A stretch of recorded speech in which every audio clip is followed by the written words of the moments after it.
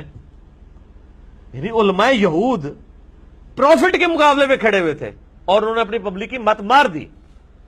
10 یہودی بھی ایسے نہیں تھے جو آپ پہ ایمان لائے ہوں آپ کی مبارک زندگی کے اندر.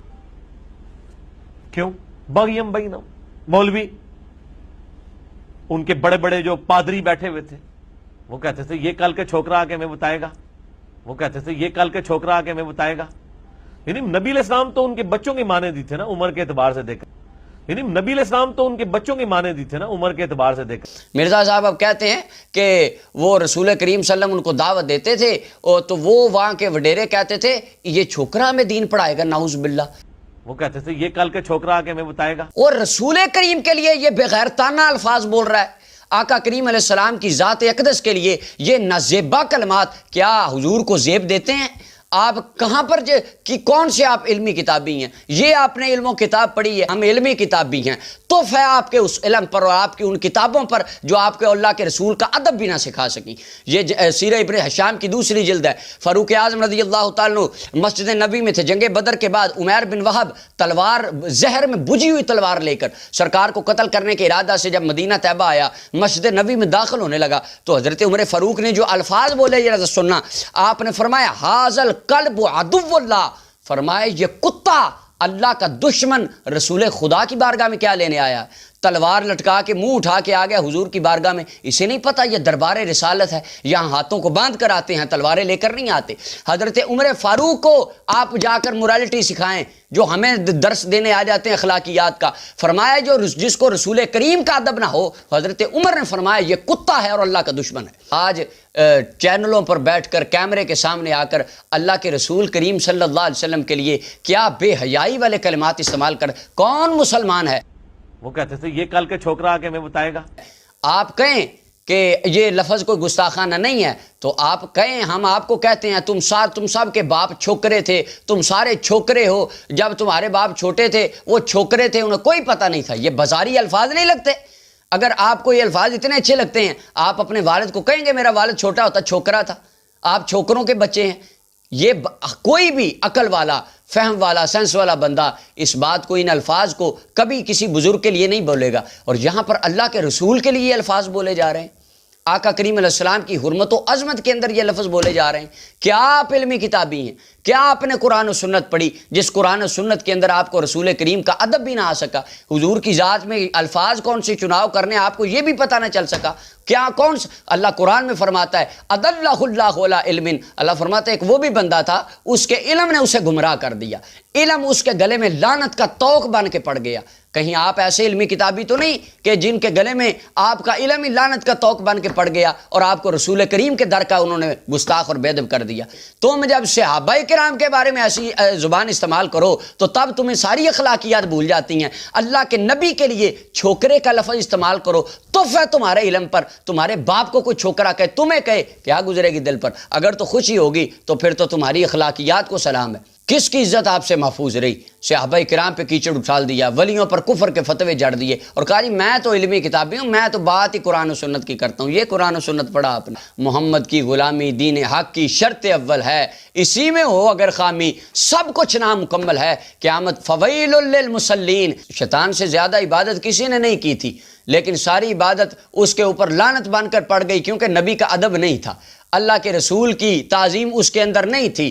فویل للمصلین. اللہ قرآن میں فرماتا ہے بڑے نمازی بھی قیامت والے دن ہلاک ہوں گے، نمازی بھی بڑے بڑے جہنم میں جائیں گے جن کا دل عشق مصطفیٰ سے خالی ہوگا. نہ وہ نمازیں قبول ہوں گی، نہ زکاتیں قبول ہوں گی، نہ روزے اور حج کلمے ذکر اذکار تسبیح قبول ہوں گی. یہ سب اسی کا قبول کیا جائے گا جو در مصطفیٰ سے والہانہ محبت رکھنے والا ہو.